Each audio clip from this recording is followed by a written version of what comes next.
time. But thanks for having me in person. She just had a conversation. It just came from R3 Gallant and Kathy Knowlton, who's the psychologist who helps me co-lead, asked me whether I like Zoom better in person, and I by far like in person. I think people ask better questions and feel more comfortable. But feel free, those of you guys who are on Zoom, to chime in at any time. This is meant to be very interactive, or you can also keep an eye on the chat and elbow me virtually if there's something in the chat I need to address. This is going to be recorded too, so for anyone who is unable to make it today, we'll send you guys the video link and all the materials, whatnot, so you can share that around, because I know you guys have a huge number of people that work here. They're all over the universe. Who knows where they are at this very moment. But anyways, I think I know most of you guys. My name is Crystal Wong. I am a family doctor. I did my residency here. I did a chief residency here. My picture is on the wall right back there. When, as my kids said, you used to have long hair. And then right now I practice at UWMPC Ravenna. I'm also the Associate Medical Director for Digital Health, doing such fun projects as rolling out CGM in primary care. You guys are part of what we're calling the phase 2 clinics. We already went live with phase 1, kind of January, February-ish, and now we're getting through another chunk of about 6-7 clinics, and then we've got some stragglers who are trying to furiously hire nurses and things like that that are very important for these types of programs. I think a lot of you have already been trained on how to use Freestyle Libre devices. I know Sangeeta Subramanian, who you guys are familiar with, has been kind of making the rounds and training us up and fighting the good fight for a couple of years. But one thing that we have heard kind of time and time again from providers who have received her training is, but it's all on me. I need to suggest this. I need to figure out how the heck to get into Libre. I don't know how to do that. I don't have time to do that. I need support to do that, or it's very provider driven. So as part of our efforts to improve care of patients with diabetes, to move into, not even the future, into the current, with how we provide excellent chronic disease management, how we engage our patients, how we try to use healthcare systems efficiently, how we try to take advantage of reimbursement for things. We are doing a wide scale kind of supported program. So that's what I'm going to talk to you guys today about. This is going to be very provider centric, so very focused on what your role would be in this whole team-based model. We did already have the training for the RNs and RDs. We also invited any support staff that might be kind of key players. That was also recorded. So someone's really interested from the staff, they want to get trained up, you can access that training. Also, Tammy and Elson Weaver are super duper involved. They really want this to succeed. So they're also very good resources if you have maybe additional staff members that would like a little bit more information about that. And I'll obviously Megan here today as well. I don't think I need to dwell on this a lot, but what is RPM? RPM stands for remote patient monitoring. It's use of devices to send all sorts of really interesting biometric data from the home to you to help you in your care. This particular type of RPM is called continuous glucose monitoring, which is sending interstitial glucose readings to you, the PCP. It really is a fabulous tool to use to engage the patient in their care, to bring care into their home environment. We only see the patient for like less than 1% of their life, and everything else happens in their own natural environment. And so much of chronic disease management is lifestyle, is those other social determinants of health that impact outcomes. We do hope that this does help us move towards a more progressive healthcare system where we're using our resources a little bit better, using our time better, looking at different models of reimbursing us for our work, getting us off the hamster wheel of productivity and seeing patients and 15 minutes appointments and those types of things. So, we are still very much in the fee-for-service world. The billing and coding works fee-for-service in this, unfortunately, but it is at least a step in the right direction, I believe. So this is really what we're going to focus on today: the workflow, your role in helping identify patients, some bookkeeping stuff like consenting, referring patients, a little bit about data submission and upload, although this is going to be much more kind of staff heavy. And I think this is where we've seen a lot of barriers for providers adopting use of this technology, because before we are able to put together a program like this, that was really on the provider to do that. We're going to talk a bit about interpretation of CGM reports. I know that this is new and it feels weird to use maybe a metric that's not an A1C. I think we've been beat over the head with A1Cs for so many decades of training, and there are some new key metrics. It is going to be, pretty focused for our intents and purposes today, but I also have a link to a very good talk that Savitha gave specifically about interpretation if you want a more in-depth training on that. And then we're going to talk about coordination of care and coding and billing of these services. Okay, this is a Visio.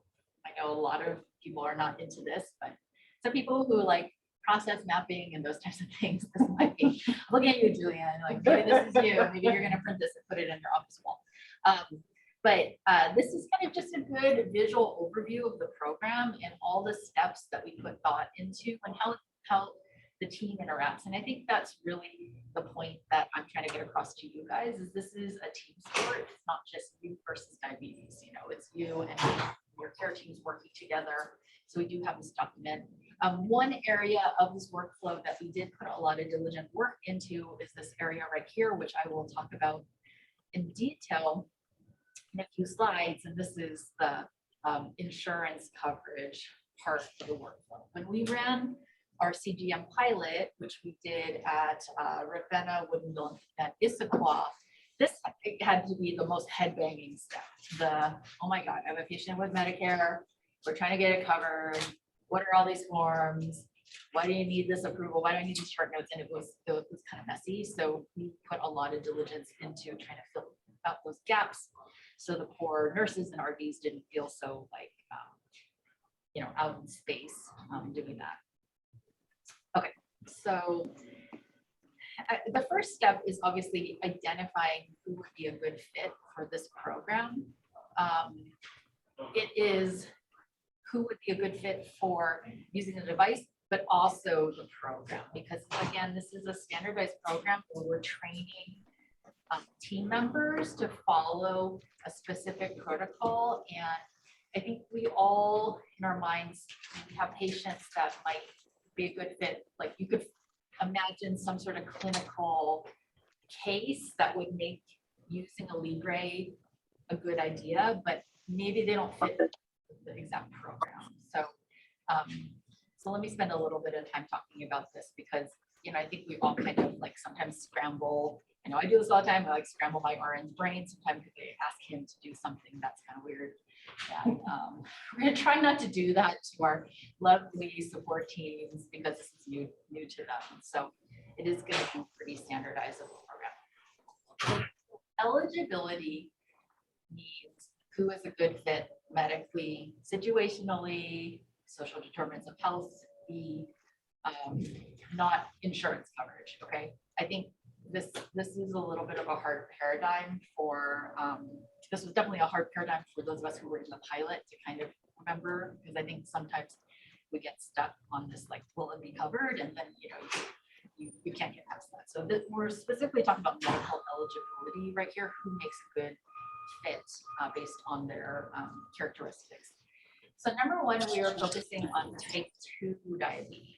I know all of you guys take care of people with type 1 diabetes, type 1.5 diabetes, all these other iterations. This is not for the standard program. CGM is absolutely standard of care for type 1 diabetes. Savitha and I actually just did a primary care lightning rounds. If you guys go to that, and we talked about CGM, and every patient who has type 1 diabetes is getting offered this. But this is not for our primary care program. If you do have a patient with type 1 diabetes and, you know, for whatever reason, they don't want to see an endocrinologist, and you want to do this, you can use your best clinical judgment, but it's not the fit for this whole standardized program, okay? Going back to those with type 2 diabetes who are eligible for this program, I think in our minds, sometimes we just think, oh, insulin, type 2 diabetes, insulin, that's who I use CGM. But it actually is broader than that. And anyone who's having either difficulty with glucose management, whether it's hyper or hypos, anyone who is unwilling to poke their finger, anyone who is really interested in tailoring their lifestyle to diet or exercise, or wants to embark on some new lifestyle journey and wants to see some tangible evidence that it's helping, that is a good fit. Yeah. How about pre-diabetics? Are they eligible? Yeah, so pre-diabetics are not eligible for this program. In fact, IGT is not an FDA approved use case yet for CGM. There are tons of patients that you're going to be tempted to use on who have IGT, who are like staring diabetes in the face, you know, their parents have it, etc. And you can make your professional decision on whether or not Okie doke. for them, but I wouldn't enroll them in the program, meaning put in the referral, get your nurse, you know, to support that person. But you can do it if you are kind of motivated to go into the review and download it yourself. Just know that will not be covered by insurance. Like even commercial payers won't pay for IGT. So patients were excluded. Anyone who's receiving care from an endocrinologist, even if they have type 2, they can talk to their endocrinologist about doing this if they're interested. And that's because of billing. We didn't want to make you guys worried about like the endocrinologist also billing these codes and you billing these codes, because they are kind of time-based and you can only bill them once every 30 days. And it just seemed too murky to do that. So if they do have an endocrinologist and have type 2 and they're interested, ask them to talk to their endocrinologist, because I guarantee you their endocrinologist knows how to do this. Pediatrics, we're not doing pediatrics yet for this. Gestational diabetes, it's also off-label use currently for gestational diabetes. Let me just tell you the MFNs are totally using this in gestational diabetes, but for you guys who are doing OB, don't do that for this program. And then type 1 diabetes, I already talked about that. You know, this is actually a fabulous tool to get your panel navigator involved in. I know personally, once a month I meet with my panel navigator. We talk in detail about my patients with diabetes and if they're not meeting their metrics or whatnot. This may be a good tool in your toolbox for those patients that keep showing up on your list of you know, out of control diabetes. Did you see Dr. James' question? Yeah, let's see. It's not clear who's paying for this. Is this a special program? Insurance is paying for this. I will talk about that now. Awesome. I said it, Paul. Okay, so insurance coverage. So what do you need to prescribe? You identified a patient who's a great fit. You had a conversation. You need to get them their stuff. Commercial insurance in general pays for this very well. You have a diagnosis of any sort of diabetes, doesn't matter if you need insulin, doesn't matter if you need cap sticks, doesn't matter if you're on oral meds. If you have a diagnosis, they will cover it, and you order it just like a medication. I think I actually have a screenshot of the orders in this deck. Where it gets kind of dicey is Medicare and Medicaid. Now, you know, as we know, these programs tend to adopt things over time. So I'm hoping that I don't have to keep saying this, but right now, Medicare requires insulin, and it must be TID insulin. So it must be like, you know, basal plus prandial, or just, you know, prandials or whatever. It has to be a TID or more.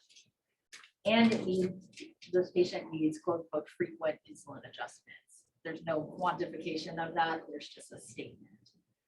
For Medicaid, which is the stickiest payer, you also need to be prescribing this patient chem sticks at least QID. Doesn't mean they have to be doing it. It just means that in your notes, you said you need to be checking at QID or more, and then they will pay for the sensors. We have a bunch of systems dot phrases that we created to support documentation. It does have this type of verbiage in there. So if you use the standard tools, it will be in there so that when the prior auth team helps you get coverage, your chart notes will support it. Yeah. And I apologize for making murkiness into this because I'm only bringing this up because Allison Evert has already given a presentation to the providers last month about our freestyle professional pilot, which which we were able to get Charity grant for, which is separate from what Crystal's presenting for today. But just a sidebar, to take just 10 seconds, is that for your Medicare and Medicaid patients who don't use TID insulin and QID sugar checks, talk to Lori, talk to Jolian. We have 20, 30 something professionally embraced that, more than that we can give.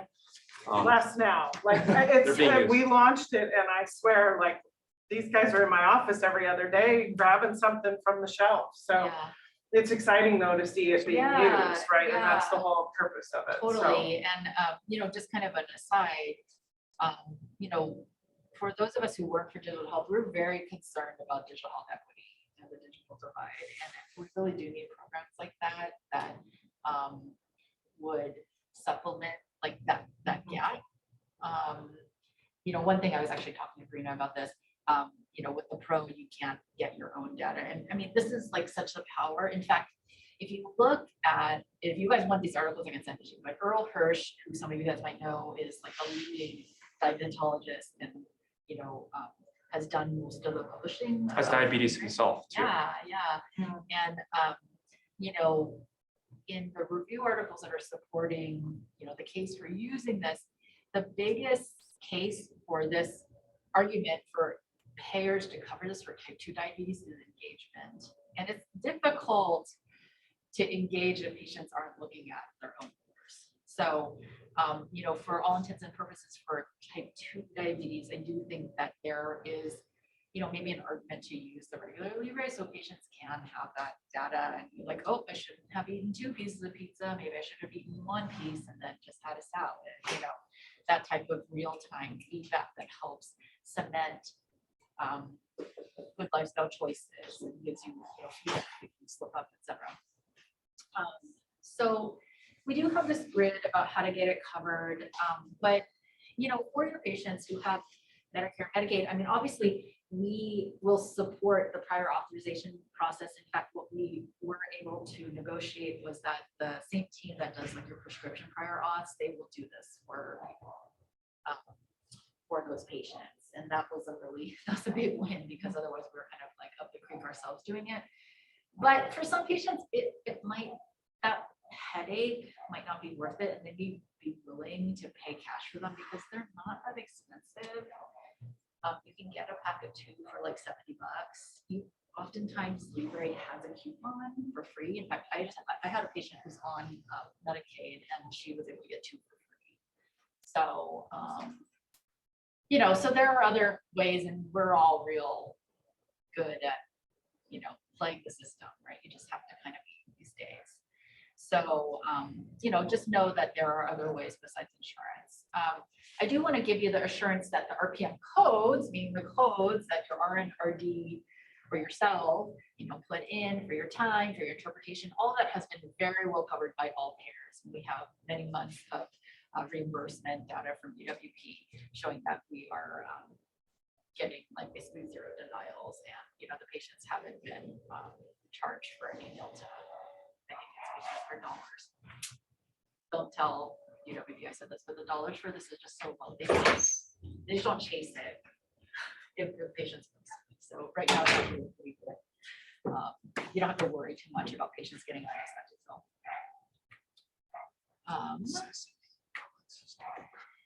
So there are some tools to kind of just make sure you're dotting your I's and crossing your T's from a compliance standpoint, especially since we are going to be billing, especially since your RN and RD will be billing what's called incident 2, meaning billing on your behalf for their time. And so there are a couple things. One is there's a consent statement that you will blow into your note the day you consent the patient. Typically, this will be, in a face-to-face visit or a telemedicine visit where you're talking about diabetes care. This may be, over the phone. It could be through kind of like back and forth e-care messaging, but I think predominantly it's going to be in a visit. Once the patient wants to do this, you consented them, you're going to put a referral to RPM in the computer. It's very similar to like the referral to BHIP or referral to COCM. And that's to stamp the chart that you are basically prescribing this program for the patient. And that will go to your clinic work queue to be worked by your staff here. There is also a enrollment ABS doc phrase, and that's kind of just a good patient-friendly, like what is this program, what's going to happen in this program, et cetera. If you want to throw that into like the note that you told them about, and they agreed that they want to be part of it, just so they have some materials to reflect on if they need it. It also has some language in it saying like, I believe this is medically necessary for you, and it helps the prior auth team have that literal words in there. So when they send it in to get coverage for your sensors, it is there in the chart. They don't have to be like, Nelson, can you write some words in a note so I can submit this? Ordering the device is ordering it for the most part like a medication. These are the screenshots. If you just type in like Libre, it'll pop this up. If your patient does not have a smartphone, they will also need a reader. So just in my brain, I just put this in the category of like, if I actually need to order like a glucometer for a patient to do finger sticks, it's exactly the same kind of workflow. So one weird payer is Medicare.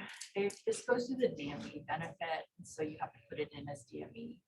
Now you can do that a couple ways. You can put in an order for DME and type in CGM sensors and reader, or you can do what I do, which is I actually use a medication order. I just print it, so it comes out of the printer, and I sign it, and I give it to the patient. I say, my company, because they will accept that as well. It's not a hard signature. It's a stuff. They just are giving it to a DME provider as opposed to going to the pharmacy to get it, and that helps me because I don't like having to remember more than one thing. But if you want, you can go through DME.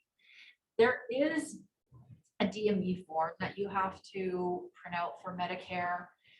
If you're using the standard CGM doc phrases to document for CGM, it's actually linked in there. There's a hyperlink in there, so you can just click it out of your note. But again, the prior auth team will also catch it if you forget to do that. But it is kind of a best practice to like print it for the patient, have them sign it, and like throw it in your scan box so it's there.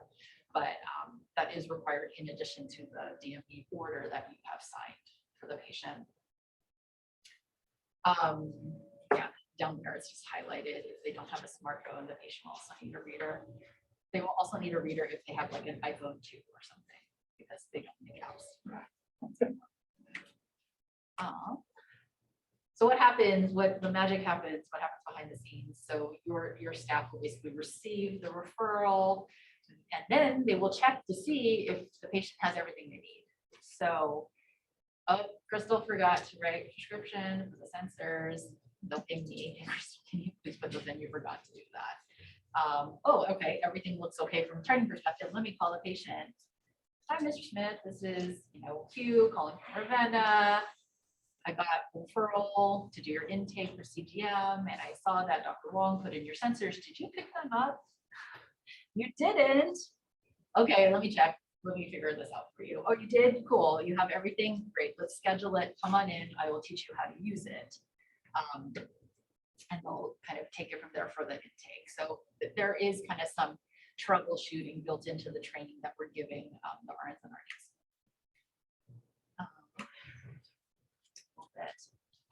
So everything went well. They're going to come in for the intake. What happens? So number one, this must be an in-person intake. Unfortunately, that's how the CMS codes are written. It has to be in person. It's not allowed to do by telemedicine. And that is because the rationale is the patient is coming in to learn how to use their device. So what will happen is your RN or RD will teach the patient how to put the sensor on, teach the patient how to sync their app. If they're having any technical problems, like not knowing how to download the app, didn't create their LibreView account, like all of that kind of stuff, they'll help them with that. If you've got a patient who doesn't need the whole time for that, you know, they're maybe a little tech savvy. There are patients that come in, they've already like stuck the thing on their arm and downloaded the app and tried it out. Then they will move on to the second part of the intake, which is some medical history taking, lifestyle, you know, some, goal setting together, reviewing your diabetes plan with the patient, etc. If you've got a patient who needed that whole hour to just feel comfortable with their device, etc., then we'll probably bring them in for like a second half to do the education part. It's very important, and this actually happened a lot in the pilot. I just think, you know, it was new for everyone, but as the provider, when you are enrolling the patient, please make sure that your diabetes plan for the patient is very clearly documented, because your staff will be reading your note and then helping you implement that plan. So, you know, just you're going to see this in these slides over and over again, but just please make sure that that is clearly documented. And it's always kind of nice to CC them to your RN and RD so they have it in the box, so they can kind of prep themselves for, you know, what the plan is for this patient. This is also some background stuff, but I'll talk about it from like a provider perspective, like what are you going to see once your patient is enrolled? So obviously, you know, the patient will be using their device and wearing it. And when the amount of time that you've dictated needs to pass before you do your first upload, which I recommend for someone new to this, is probably just 2 weeks. You don't want to do it shorter than that, because that's not enough data to make any changes. But at the same time, you don't want to say like, oh, okay, we'll touch base like in 6 weeks, because, you know, you just sent the patient off with something new and, you know, they may have some issues. So typically for a new person starting this, 2 weeks is kind of a good time frame. But at your specified time frame, your RN or RD will log into LibreView, which is the online database that you know, the device syncs with and puts the data on the cloud. And then your RN and RD will print the PDF report of an AGP report, which we'll talk about in a few slides. And we're going to scan it into the media manager in Epic so that you do have that available if you want to see the whole PDF. But they're also going to do a couple other things. One, they're going to create a message for you that has a standard doc phrase that has the key metrics that we're going to talk about a little bit more later, but it's going to have the GMI, it's going to have the time and range, and it's going to have any hypos that were noted on the report, so that, you know, if you're just doing your in-basket and, you know, you're not going to look at the whole AGP report, you at least have an idea like, ooh, okay, GMI was 6.7, that's good. Time and range was 87%. Okay, cool, this person's doing good. Maybe if you saw the GMI was like 12, you'd say, oh, maybe I want to click the link in this encounter and actually look at the report right now. Maybe there's something crazy going on that I need to intervene on, you know, before my set follow-up time with the patient. But it will have just like a little snapshot so you can kind of get the gauge of how well this patient's doing. And then there's also a flow sheet. Yeah, there's also a flow sheet that they're going to input the GMI into, and this is for trending. As you know, the GMI is like a standard for an A1C. It's basically a calculated A1C based on the AGP report. It's not a real lab though, so we can't like stick it in the labs tab, but at the same time, it's super annoying to either have to dig through chart review or go to media manager to see your trend. So this is one thing that we added on after the pilot. So there is this flow sheet. It's called the Diabetes MA note. The first time you want to get you try to get into it, you're going to have to search it. So if you go to flow sheets and you type Diabetes MA in this little thing with the magnifying glass, you'll find it and then you can star it, and then it'll be one of your choices. But this will have the GMI here, and then, you know, if this is like the 6th week, the patient has sent you stuff, you have 3 reports, you'll have 3 columns with the dates, so you can see the GMI trended over time. So you don't have to manually just pull it out of ADS. All right, let me pause there for a second. Any questions about workflow or like what your RDs are going to be doing to help kind of support you as you use this patients? You wanna add anything? No, just, I know it went through all the specifications, but we've gotten some of them that are type 1, so it's important to know, like, we may be sending a message back that the patient does not qualify based on being type 1.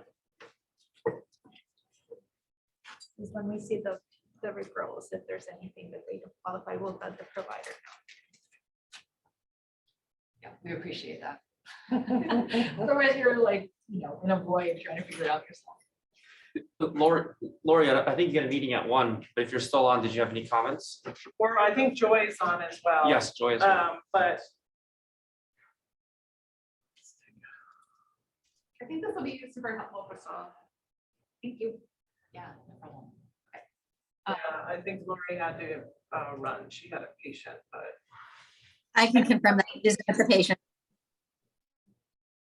I had so many patients discover how bad coffee creamer is for them using Nutrition. Yeah, you It's like the biggest one I hear back from patients. Oh my gosh, my coffee creamer is terrible. Yeah. I know. Yeah. No, I had a patient tell me the other day, she was so mad because she had given up like a normal breakfast for this like brand cereal she thought was healthy. And then she did this and she realized that was spiking her sugar every day. She was so mad because she had like gone like 2 years of eating this disgusting cereal that she didn't like. It's actually bad for her kidneys. So, you know, you have done things like that. All right, so we're going to do kind of a speed go through AGP reports. But again, if you want a more detailed report, at the end of this deck, I have a link to the reporting of Savita's really excellent, very detailed. For Brit. There's also some other videos provided by Abbott, etc. But this is the quick and dirty version. So first, let me talk through this. So this is what the actual PDF looks like. It's just 1 page, and this is what's going to be in the media tab if you decide to look at the whole thing.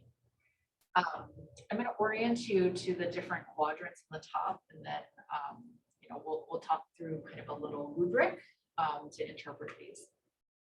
So there are some new metrics, you know, that are going to help gauge diabetic control based on these reports. One is the time in range, and that's pretty self-explanatory. It's basically the amount of time in which your patient has been wearing the sensor that they're actually between a glucose of 70 and 180, so in a normal glucose range. And your goal is going to be greater than 70% because that corresponds to A1C of 7%. You know, one thing I think that Savita tries to highlight is that you will still be checking A1Cs for this patient. You know, that still is the gold standard for diabetes management, but this will just help you kind of guesstimate where the patient is since A1C is just such like a long-term measure. There will also be a time below range, and you can see it's also charted in this kind of like bar graph over here if you're more like a visual person. And that's time below 70, you know, obviously mostly for patients who are on insulin. And then there's the time above range, obviously, right there. In order to make a good clinical decision based on these reports, so you do have to make sure that you've got enough data. So you want to have at least 14 days, otherwise you don't really have enough data to make any changes, especially to medications. Additionally, the patient needs to sync their sensor to their device at least every 8 hours, otherwise it loses data. That's just how much memory it stores at a time. So that's a point the RN/RD will stress when they train the patient how to use this device. You also get a mean glucose, but the more important metric is this GMI,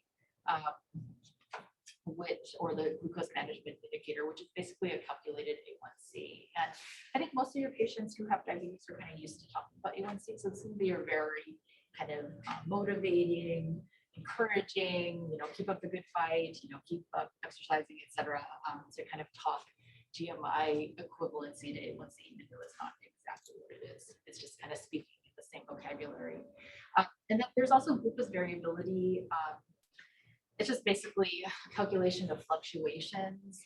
If you have a high variability, that could put you at risk of hypoglycemia if you're on insulin. So you're really just kind of looking for variability of less than 30%. So here's the simple rubric for learning a new skill and how to interpret these. So first and foremost, is this report valid? Is there enough data? Is it 14 days or more, or is it only a few days? Maybe I need more days for the report. Also, did the patient wear this at least 70% of the time? Because if they don't, then you just may be missing some things that happen. We kind of had this conversation initially in the training, but this is really a tool for patient engagement. So although the CMS rules are written, you can totally interpret these on your own and fill out the code. Like you can just be sitting at your desk doing your in-basket and fill out the code. The power of CGM and patient care is engagement and discussion together, as like a patient and a provider working together. So, best practice is really to sit down with the patient, whether it's telemedicine or in the visit, and look at the report together.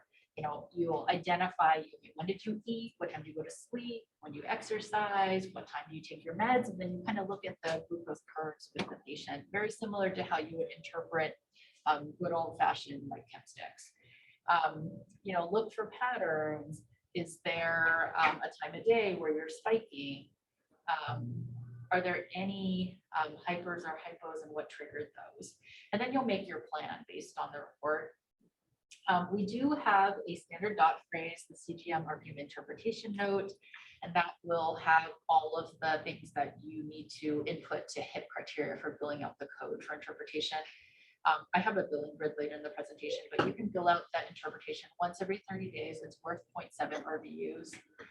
So, it is reimbursable. Let's see, there's a question from Lynn. Is there a way? Yep, there actually is a way, Lynn, for them to do that on the app. And they'll get this little like caret on there so they can put that. They can also type stuff in manually. Like I was on vacation. I, ate carbs every meal or something like that. So, yeah. And then after you do this, please also share this chart with your amazing RN or RD who are helping to support you, so they know what you talked about and what your scientific opinion was on the report. Okay, so that's your part, but there's some stuff that happens in between, right? There's the getting the information from leave review. There's all the back and forth conversations that your amazing sport team has with the patient to remind them, like, did you increase your Lantus by this many units, like Dr. Collins said, based on your report, like checking in on that. So they will also use some standard documentation to kind of fill in those gaps, like when they had a conversation with the patient, or obviously when they put in the report into Epic, so it's there. And so you'll get used to kind of seeing some correspondence from them. And I think when in doubt, just communicate. It's learning something new. I think this is not a workflow that you guys are uninitiated to. We work as a team mostly in primary care. This is the billing coding grid, and really the biggest one you're going to be interested in is this 95251, and that's the interpretation. We do have a job aid for this whole program. It's only 8 pages long. It has this in it. You might want to just print that and have it at your desk. You could also just select the provider-centric stuff out of it, but it is pretty short and sweet. But this grid is helpful. You can totally bill all these other codes though. It's just most of us don't have time to do it. But if you are super invested and you are doing a lot of collaborative communication with the patient, you can absolutely bill these other RPM time-based codes, but this is what your RN and RD are going to be using to bill for their time, all the time it took them to download your stuff in Epic and chase down the patient with your change in care plan stuff, all of that. And, you know, I would have to say, you know, something that Tammy Wilson and Allison Everett have said to me is that it feels really validating to be able to bill for your time as an RN and RD, because usually they're kind of, you know, quote unquote, not revenue generating. So, you know, this has been kind of like a nice thing for them to see. This is the job aid that I was telling you about. Again, we will send Julianne all of our materials, including this deck, links, documents, etc. But again, this is only 8 pages long. You might want to print the whole thing. Otherwise, the things that I would draw your attention to as a provider would be this section 9 billing and coding summary table, and section 10, which is smart text summary, that you just have all the dot phrases. We have, you know, we've been trying to solicit feedback from like the clinics that went live before you. And one piece of feedback is, why are the dot phrases so hard to remember? They're so long. And the answer is, I apologize. There are a million smart dot phrases in Epic. And if you don't name it something unique, you're never gonna find it. And so you'll notice when you look at the smart text summary, they all start with CGM at least. But yeah, sorry. Is there a smart set? Thank you. No, so we don't have a smart set. And I actually just had a conversation with them about like a couple days ago, because we're trying to put together some EHR based tools so that telemedicine billing is actually more compliant, because we mess up all the time on that, if you can imagine. And I was like, what about a smart set? And he just like rolled his eyes at me. He was like, you're from the generation where you use those things. There are much better tools. So we are trying to move progressively into the future. One actually program that I'm working on right now is integrating Google Fit and Apple Health Kit into my chart. I know, so I'll be coming after you guys around hypertension and that eventually. And we basically, the better idea is to build your encounter with the things you need to put in, rather than create things that you have to like remember to use. So RPM is definitely a high priority program that we're rolling out kind of systemically. Primary care gets to go first, like with a lot of things. And typically you get better support tools once your program is bigger. So I'm hoping we start integrating more of the Epic modules that allow for more automatic charting and billing, because the other thing that you guys don't have to worry about too much, all you have to do is bill your interpretation. This like charting your time and billing for time is a huge burden for the RN and RD. Like having to remember, did I do 15 minutes? Did I finally get to 20 minutes? When did I bill that last code? And that's totally manual right now. We've actually been having a lot of conversations with other AMCs that are trying to do this too. And Epic does not have actually anything on the horizon yet to help with time-based billing. What the care management tools that nurses use? Yeah, that's not turned on for RPM. Like are not in the charge router for that. And so, you know, we're trying to use the collective power of the AMC to try to push Epic to build something like that. But so anyways, but the long-winded answer to we're not building a smart set because medical informatics isn't like those anymore. Off the record, we just got one for chronic pain last month. So I know, right? We go blast, but anyways, we do the idea of trying to make it easier to document these things is definitely there. We want to do that. I just don't think we're gonna get a lot of push using that type of tool. So the other things I have for you here, so that's the link to see this presentation if you want a more detailed how to and interpret AGP reports. That's the link actually to where the job aid is. We also have a bunch of other materials that the RNs and RDs are getting more of a orientation to, but we do have some patient-facing FAQs, some brochures you could print, all that kind of stuff is there too. So more of those bells and whistles. And then the last bullet is a training video from Abbott. Maybe Elson already showed you guys this, but it's only 12 minutes long, 12, 13 minutes long. So it's kind of like a quicker version of Sudan's presentation.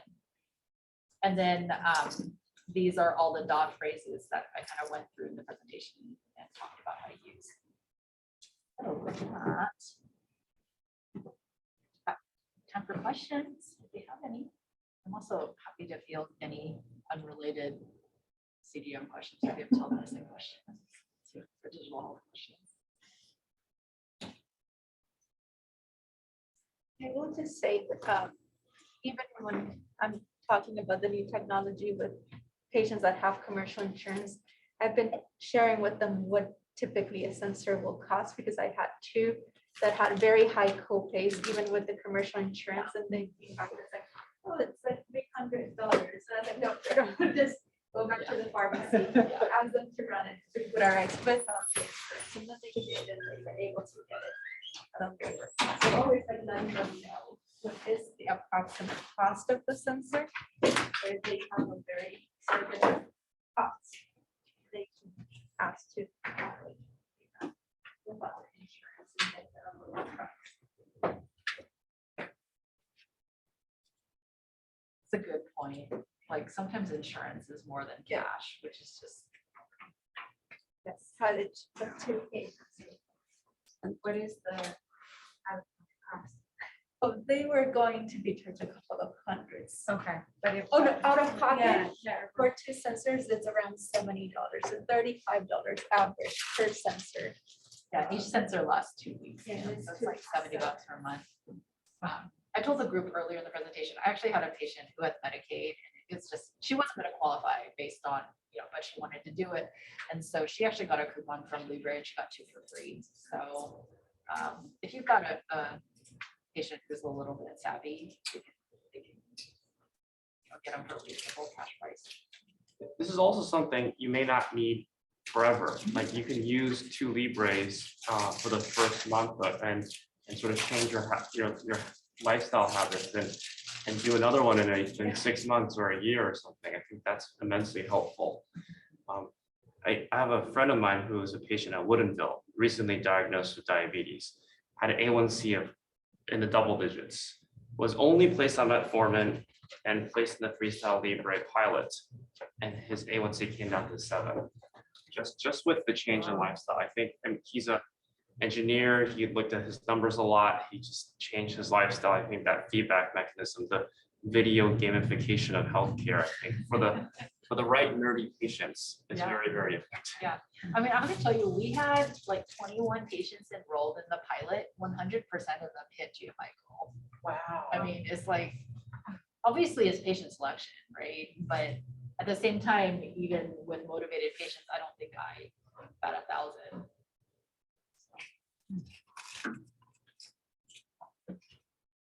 One question that was asked for those of you who weren't here for the first part, Rena asked, what about impaired glucose tolerance? Because this is like a real juicy, so itchy, I want to use it. And you can use your clinical judgment. It's obviously not going to be reimbursed. Just don't enroll them. Don't make your core RT like take care of IgT patients. It's just kind of like a little bit of worried well stuff that we don't want to spend our resources on. So. All right, well, if you guys do have other questions that come up from a medical perspective, feel free to